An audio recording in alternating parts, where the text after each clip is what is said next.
ദുർഭരമായ പോരാട്ടത്തിന്റെ ദിനരാത്രങ്ങൾ നമ്മൾ അനുഭവിച്ചിട്ടില്ല.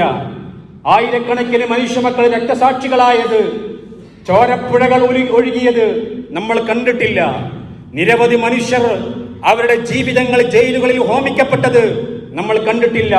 നിരവധി ഉമ്മമാര് മക്കൾ നഷ്ടപ്പെട്ടവരെ നമ്മൾ കണ്ടിട്ടില്ല. അനാഥകൾ നമ്മൾ കണ്ടിട്ടില്ല. ഒരുപാട് സഹോദരിമാർ വിധവകളായത് കണ്ണീരൊലിപ്പിച്ചത് നമ്മൾ കണ്ടിട്ടില്ല. ത്യാഗങ്ങളും ബുദ്ധിമുട്ടുകളും നമ്മൾ കണ്ടിട്ടില്ല. നമ്മൾ ആ സ്വാതന്ത്ര്യ ദിനം ആഘോഷിക്കുകയാണ്. 2 നൂറ്റാണ്ട് കാലഘട്ടത്തിലെ അതിശക്തമായ പോരാട്ടത്തിന്റെയും ത്യാഗത്തിന്റെയും ആയിരക്കണക്കിന് മനുഷ്യ ജീവനുകൾ നൽകിയതിന്റെയും കോടിക്കണക്കിന് രൂപയുടെ സമ്പത്തുകൾ നഷ്ടപ്പെട്ടതിന്റെയും ആയിരക്കണക്കിന് മനുഷ്യരുടെ ജയിൽവാസത്തിന്റെയും ഫലമായിട്ട് ലഭിച്ചതാണ് ഇന്ത്യ രാജ്യത്തിന്റെ സ്വാതന്ത്ര്യമെന്ന് നമ്മൾ മറന്നു പോകാൻ പാടില്ല.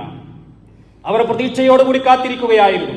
1757 ബംഗാളിൽ നവാബ് സിറാജ് ദൗല ഈസ്റ്റ് ഇന്ത്യ ബ്രിട്ടീഷുകാരുമായിട്ട് നടന്ന പോരാട്ടത്തിൽ പരാജയപ്പെട്ടപ്പോൾ അവർ നിരാശരായിട്ടില്ല. പിന്നീട് ഹൈദരലി ഖാൻ പോരാടി.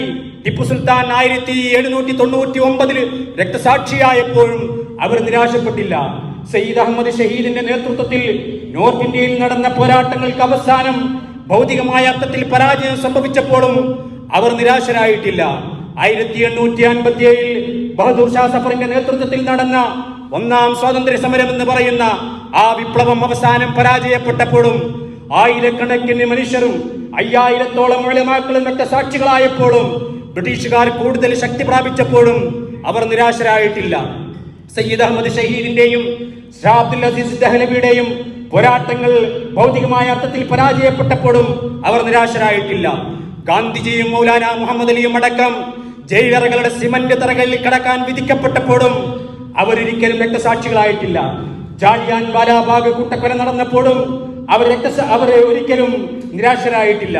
1921 വാഗൺ ട്രാജഡി നടന്നപ്പോഴും അവർ നിരാശരായിട്ടില്ല.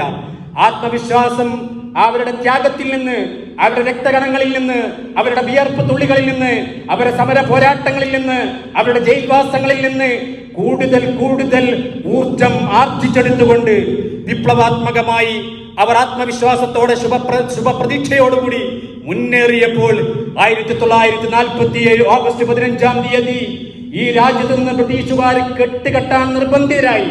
അവരെ കെട്ടുകെട്ടിച്ചു. ഒരുപാട് രക്തകണങ്ങളുടെ ജീവത്യാഗത്തിന്റെ ഒക്കെ ഫലമായിട്ടാണ് നമ്മുടെ രാജ്യത്തിന്റെ സ്വാതന്ത്ര്യം കിട്ടിയത്. പോരാളികളെന്നും ശുഭാപ്തി വിശ്വാസികളായിരുന്നു. അവർ ആത്മവിശ്വാസികളായിരുന്നു. അവർ ഒപ്റ്റിമിസ്റ്റുകളായിരുന്നു. അവരെപ്പോഴും ക്രിയേറ്റീവ് തിങ്കിങ്, ക്രിയാത്മകമായ ചിന്തകൾ വെച്ച് പുലർത്തുന്ന